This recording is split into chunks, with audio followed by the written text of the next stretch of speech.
প্রশাসনের নিকট আমাদের দাবিসমূহ গতকাল পেশ করেছিলাম।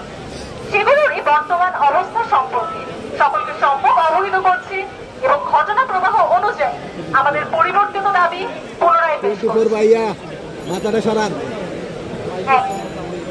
গতকাল আমরা বুয়েটের সকল ব্যাচের শিক্ষার্থীরা আমাদের আন্দোলনের প্রথম দাবি হিসেবে বিশ্ববিদ্যালয়ের সুস্পষ্ট বিধিমালা লঙ্ঘনের দায়ে 28 মার্চের মধ্যরাতে রাজনৈতিক সমাগমের মূল সংগঠক ইমতিয়াজ রাব্বি বুয়েটে সকল রকম রাজনৈতিক কার্যক্রম নিষিদ্ধ এই নীতিমালা ভঙ্গ করার কারণে আমরা আজ সকাল 9টার মধ্যে ইমতিয়াজ রাব্বির বুয়েট থেকে স্থায়ী বহিষ্কার এবং হল বাতিলের দাবি জানিয়েছিলাম। প্রশাসন কর্তৃক ইমতিয়াজ রাব্বির হল বহিষ্কার ইতিমধ্যে নিশ্চিত করা হলেও বুয়েট থেকে তার স্থায়ী একাডেমিক বহিষ্কার এখন পর্যন্ত নিশ্চিত করা হয়নি।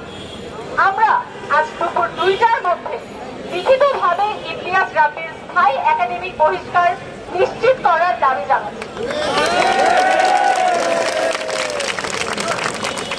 উক্ত ঘটনায় ইমতিয়াজ রাব্বির সাথে বুয়েটের বাকি যে সকল শিক্ষার্থীরা জড়িত ছিল তাদের একাংশের নাম পরিচয় আমরা ছবি এবং ভিডিও ফুটেজের মাধ্যমে চিহ্নিত করেছি।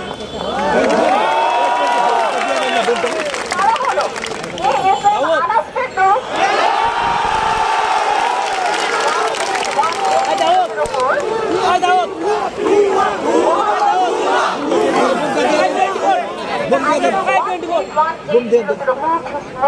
মোহাম্মদ হাসিন আরমান নিহাল ID 2106101, অনিরুদ্ধ মজুমদার ID 2106079, জাহিরুল ইসলাম ইমন ID 2112039 এবং সায়েম